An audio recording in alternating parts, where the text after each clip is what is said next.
There is a great transformation that can take place in your faith when you begin to focus on God and His greatness instead of on yourself and all your sorrows and your woes.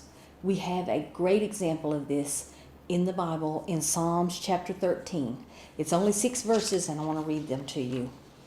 How long wilt thou forget me, O Lord? Forever? How long wilt thou hide thy face from me? How long shall I take counsel in my soul, having sorrow in my heart daily? How long shall my enemy be exalted over me?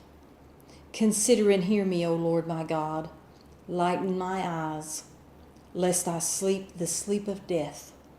Lest mine enemy say, I have prevailed against him, and those that trouble me rejoice when I am moved. But I have trusted in thy mercy. My heart shall rejoice in thy salvation. I will sing unto the Lord, because he hath dealt bountifully with me. See, in the first 4 verses of this chapter, the writer is focused on himself and how pitiful he is. He feels like God has forgotten him. He's like, Lord, are you ever going to remember me? You're hiding your face from me. How long are you going to forget me? Forever? You're never going to pay any attention to me, God? That's what he's saying. How long am I going to take counsel in my soul, having sorrow in my heart daily? How long, Lord, am I just going to weep and weep day after day? How long are the enemies going to be exalted over me? He feels like he's whipped, like he's beaten. He's begging the Lord to hear him and to help him, give him some light because he's in darkness. He says, lighten my eyes. He feels like he's in a very dark place. How often have you felt like you're in a very dark place? And he said, Lord, lest I sleep the sleep of death. Lord, I am so depressed I'm going to die. That's what he's saying. Lest I sleep the sleep of death. Lest mine enemy say I have prevailed against him. He's like, Lord, they're gonna get to say I won. They're gonna celebrate that they won over me.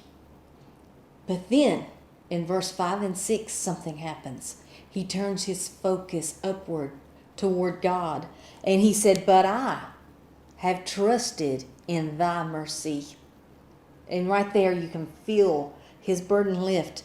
My heart shall rejoice in thy salvation. I will sing. And now he's singing. He went from so depressed to singing. He says, I will sing unto the Lord because he hath dealt bountifully with me. He's like, look how blessed I am. After he turned his focus outward instead of inward, he realized how blessed he is. You can turn it around. It's first going to start in your mind. First, you've got to stop focusing on yourself and your circumstances and how bad things are, how dark it is. And you've got to start focusing on God. Put your trust in the mercy of God and his salvation, the provision that he has made, the promises that he has made. Focus on the Lord. And it'll turn your life around. It'll turn your day around. And you can have joy and you can have peace, no matter what the circumstances are. You can have victory, even if things look dismal. You can have joy because God has blessed you bountifully. Even if you can't see it, read about those blessings in his word. Trust in his word. Trust in his mercy. For he is God and he is God alone.